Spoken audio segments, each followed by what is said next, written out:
मायका भाभी से नहीं होता। सोनल की भाभी सोनल को 4 बार फ़ोन कर चुकी थी, पर सोनल फ़ोन ही रिसीव नहीं कर रही थी। बाद में जब सोनल किचन से बाहर आई तो देखा उसकी भाभी के 4 मिस कॉल है लगातार। यह देखकर वह घबरा गई, क्योंकि उसकी भाभी को पता होता है कि अगर सोनल 2 बार में फ़ोन नहीं उठाती है तो इसका मतलब यही है कि वह अपने काम में व्यस्त है और या फिर फ़ोन से दूर है।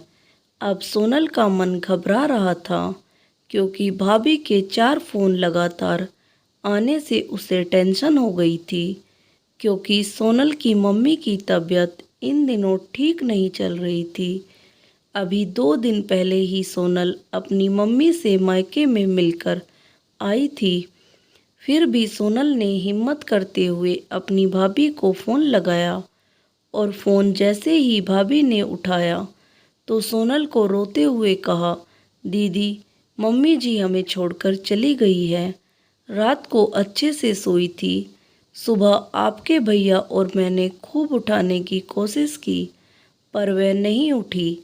तब हमने डॉक्टर साहब को बुलाया। फिर उन्होंने बताया कि मम्मी जी अब नहीं रही। दीदी, आप जल्दी से घर आ जाओ। इतना सुनते ही सोनल की आंखों से आंसू बहने लगे। पापा तो पहले ही उसे छोड़कर जा चुके थे, और अब उसकी माँ भी नहीं रही। सोनल तो बिल्कुल बेहाल हो चुकी थी। अब सोनल ने रोते रोते यह बात सक्षम उसके पति को बताई, तो सक्षम ने उसे संभाला और उसे जल्दी से कार में बिठाकर मायके ले गया। सोनल जैसे ही अपने घर पहुंची तो अपनी माँ के शरीर को देखकर उससे लिपट गई और खूब रोई। आखिर में सक्षम ने उसे किसी तरह समझाया और माँ का अंतिम संस्कार किया।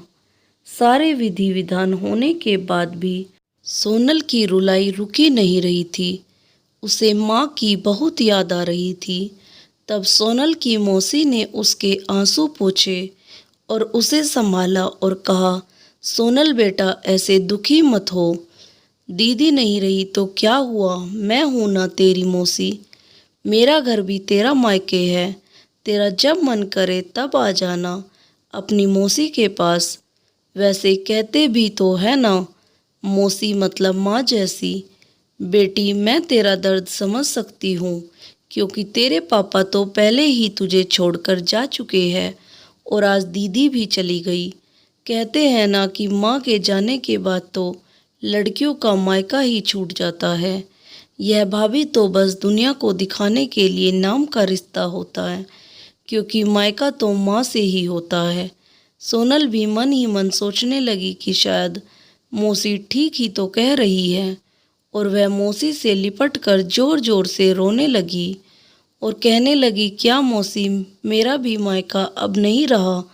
तभी सोनल की भाभी दूर बैठी दोनों की बातें सुन रही थी। पहले तो भाभी ने सोनल को चुप कराया और फिर उसे दिलासा दी। फिर भाभी ने मौसी से कहा कि मौसी जी, आपने ऐसे कैसे कह दिया कि मायका केवल माँ से ही होता है। मैं मानती हूँ कि माँ का स्थान कोई नहीं ले सकता, लेकिन अभी दीदी के भैया भाभी जिंदा है, और जब तक हम हैं दीदी का मायका हमेशा बना रहेगा।